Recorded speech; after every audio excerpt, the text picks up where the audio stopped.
اس دنیا میں سکون سے جینے کی ایک ہی وجہ ہے کہ ہر انسان کے پاس ایک قبرستان ہو جہاں وہ لوگوں کی غلطیوں اور خامیوں کو دفنایا کرے۔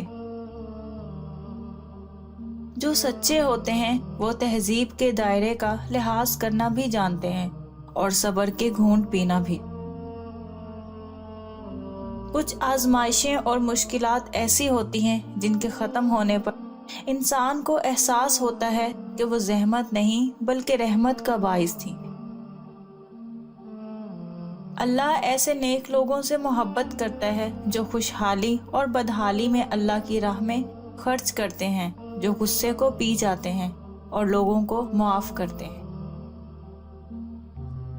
جو لوگ دوسروں کے دلوں کو کانٹوں سے زخمی کرتے ہیں، ان کے اپنے اندر کیکر اگے ہوتے ہیں، ان کے وجود کو کانٹا ہی بننا ہوتا ہے، وہ پھول نہیں بن سکتے۔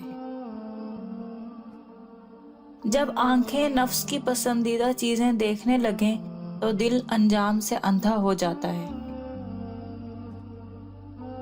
جس انسان کی جان نکل جائے وہ زندہ نہیں رہتا، اور جس انسان سے احساس نکل جائے وہ انسان نہیں رہتا۔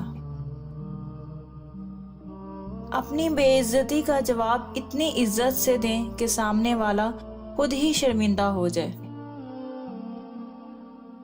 اپنے آپ کو ماضی کا قیدی نہ بناؤ، وہ زندگی کا سبق تھا، کوئی عمر بھر کی سزا نہیں۔ جب انسان محدود خواہشوں اور ضرورتوں کا پابند ہوتا ہے تو اسے زیادہ جھوٹ بولنے کی ضرورت پیش نہیں آتی۔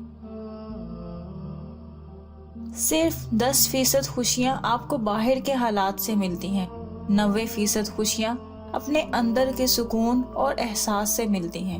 خوش رہنے کے لیے باہر کی دنیا کو بدلنے کی بجائے اپنے اندر کی دنیا کو بدلنا ضروری ہوتا ہے۔ اللہ کے فیصلے پر مطمئن رہیں، کیونکہ اللہ وہ نہیں دیتا جو اچھا لگتا ہے، بلکہ وہ دیتا ہے جو آپ کے لیے اچھا ہو۔ ہر چیز کی دنیا میں ایک اہمیت ہے، کاٹ دینا مسئلے کا حل نہیں ہوتا۔ کسی کے لیے تھوڑا سا سرک جائیں تو رشتہ بھی بچ جاتا ہے اور راستہ بھی بن جاتا ہے۔ قدرت نے دماغ کو دل سے اونچی جگہ دی ہے، اس لیے جذبات کو ہر حالت میں عقل کے تابع رکھنا چاہیے۔